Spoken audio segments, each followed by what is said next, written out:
Hi friends, this is 5 Minutes Tech channel. Here is Nothing Phone One Smartphone.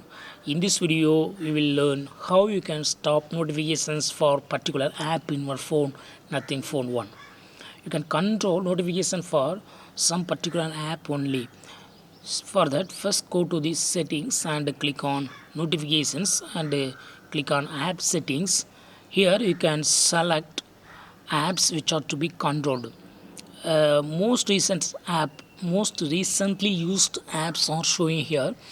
If the app you are looking for is not listed here, then you can go here and click on all apps. So all apps will be showing and you can control notifications for particular apps. I would like to control for Chrome, and as it is already turned on, I would like to stop notifications now. So I turn it off and no notifications will be appearing for Chrome.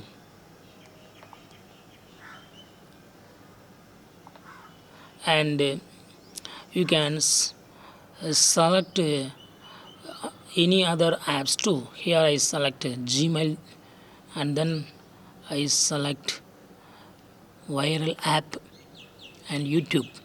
So in this way we can easily control app notifications, that is stop notifications for particular apps, one or more particular apps.